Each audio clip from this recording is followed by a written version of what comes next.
வணக்கம். இன்றைய சிறுகதை பாகற்காய் சாமியார், வகுப்பறை கதைகள் எனும் புத்தகத்திலிருந்து. ஒரு ஊருக்கு ஒரு துறவி வந்தார். அந்த ஊர் மக்கள் எல்லாமே அந்த துறவிய கொஞ்ச நாள் இந்த கிராமத்திலே தங்கணும்னு வேண்டிக்கிட்டாங்க. அதன்படியே அந்த துறவியும் தங்குறதுக்கு சம்மதிச்சார்.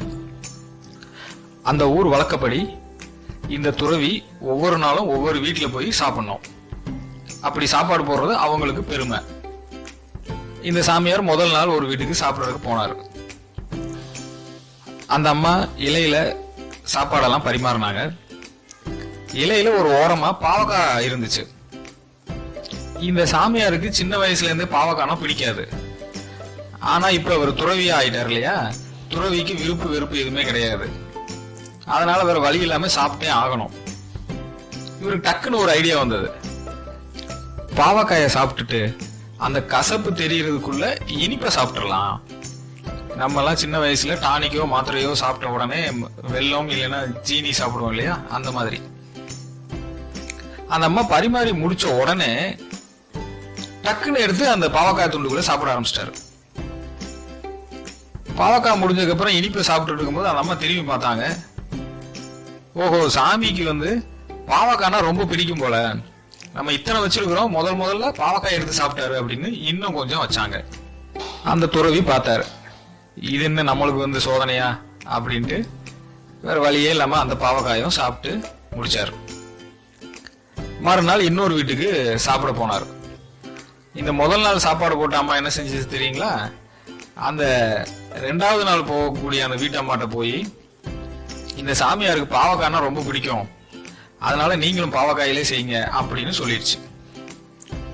அந்த அம்மா ஒருபடி மேல பாவக்காய் பொரியல், பாவக்காய் கூட்டு, பாவக்காய் குழம்பு இதெல்லாம்.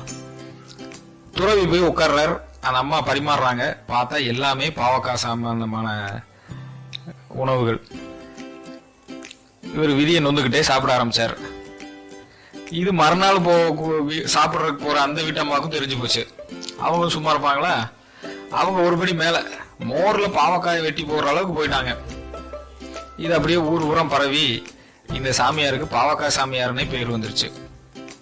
காலையில பாவக்காய் ஜூஸ், மதியானம் பாவக்காய் சிப்ஸ், இந்த மாதிரி இவர் பாவக்காயிலேயே மூழ்கடிச்சிட்டாங்க. இப்படியே 1 மாசம் போச்சு. 1 மாசத்துக்கு அப்புறம் என்னாச்சுன்னா, சாமியாருக்கு பாவக்காய் இல்லாம சாப்பிட பிடிக்கிறது இல்ல. கிட்டத்தட்ட பாவக்காய் அடிமையாவே மாறிட்டாரு.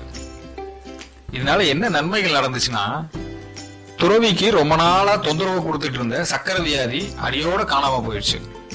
அந்த வயதானவங்களுக்கே வரக்கூடிய ஒரு சோம்பேறித்தனம் இல்ல, ரொம்ப சுறுசுறுப்பா இருக்கிறாரு முன்ன விட. இவருக்கு இருந்த சரும வியாதிகள்லாம் போய் தோல் முகம்லாம் பளபளப்பாக ஆரம்பிச்சது. இந்த கதை எதுக்காக சொல்லுவாங்கன்னா, நல்ல விஷயங்கள் ஆரம்பிக்கும் போது கஷ்டமா தான் இருக்கும். அதை தொடர்ந்து செஞ்சுக்கிட்டே இருந்தோம்னா அதன் மூலமா கிடைக்கக்கூடிய பயன்கள் ரொம்ப அற்புதமா இருக்கும்.